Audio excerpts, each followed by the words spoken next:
What's going on, everybody? Welcome to Arrival Entertainment, and today we're going to be talking about Studio 666, the new horror comedy starring the Foo Fighters. Studio 666 is a new horror comedy that stars the Foo Fighters. The Foo Fighters also produced the film, and it's directed by B.J. McDonnell. And in this film, the Foo Fighters go to this old abandoned house to record their 10th studio album, but then when Dave Grohl gets possessed, shit goes nuts. It's a very bonkers movie. I know my channel consists of movie-related content, so I know I don't talk about music really on my channel, but with that being said, I actually am a very big fan of the Foo Fighters. They're probably my favorite band working today, and I've liked a lot of their songs, so when I saw a trailer for this movie starring the Foo Fighters, it really did pique my interest. And it also piqued my interest because while a band starring in a movie that either they were heavily involved in with writing or music or anything like that, like they're the stars of the movie,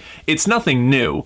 But nowadays we don't really get anything like that anymore. And while this movie is not like cinema perfection or anything like that, I had such a fun time with this movie. Studio 666, it knows what it is, and it owns up to every weird element that goes on in it. Something that I liked and really appreciated with this movie is that it doesn't take itself seriously at all. Like I said before, the movie knows what it is. It's a horror comedy about the Foo Fighters where Dave Grohl gets possessed by something. I'm not going to spoil what, but he gets possessed from something, and then weird stuff happens.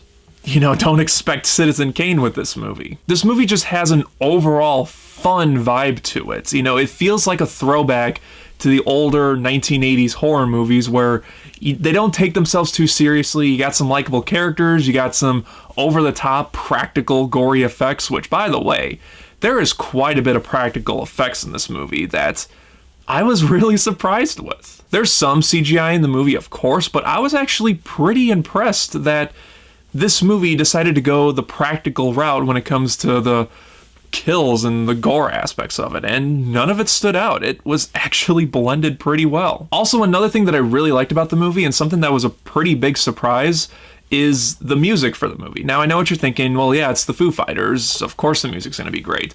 I mean the musical score for the movie. It wasn't done by the Foo Fighters. It was done by John Carpenter. I did not expect that going into the movie. And John Carpenter even has a cameo in the movie where he plays the band's like music mixer, or I'm not sure what his role was, but I saw him in the movie during this montage and I was like, wait, did he actually cameo in it? And then it showed his face a little bit more and I was like, oh my god, he did the music for the movie and he cameoed in it. That's pretty awesome. Also, another big surprise that I didn't know was in the movie was Jenna Ortega. She was in the new Scream movie, and she's going to be in that new horror movie X that I'm really looking forward to. But she doesn't have a big role in the movie. I think maybe she says like a line of dialogue, if even that, in the beginning of the movie. And then she comes back at the end of the movie and doesn't say a word. I'm not going to say what her role is in the movie, but it was still nice to see her. I'm starting to become a fan of this girl. The movie has a lot of fun things about it, but it also has a couple of things that are worth pointing out. So let's talk about a couple negatives that I had in the movie, like legit negatives. And the first one being the Foo Fighters themselves. Look, they're likable guys. I've seen them in interviews. I've seen them interact off each other a bunch of times. They seem like awesome guys that you would really want to hang out with. And I do like the fact that this movie was a story that Dave Grohl kind of came up with. He was credited as a story by Dave Grohl or something like that in the credits. However, they're not actors. And some of the performances from them in this movie are pretty weak. I'm not going to spoil anything, but there's moments in this movie where, you know, any normal person would have this like over-the-top, like traumatizing reaction where you're hyperventilating and freaking out and you're panicking, you don't know what to say or do, and their reactions are just kind of like, oh no, this person, he's dead. Oh man, he must.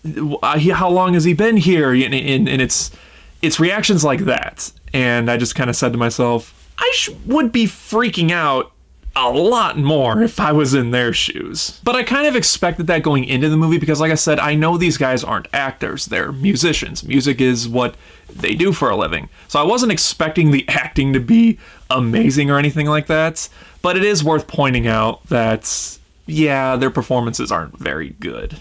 It's not terrible, but it is pretty noticeably bad. Also, the film has some pacing issues towards the middle of the movie before Dave Grohl gets possessed, and it was noticeably long in a couple scenes. I just thought to myself, I get the gist of what's going on. You could have trimmed a couple minutes from here and there, and it probably wouldn't have affected the runtime or the impact on what happens later on in the movie. Also, lastly, for my negatives, the ending does go on quite a bit.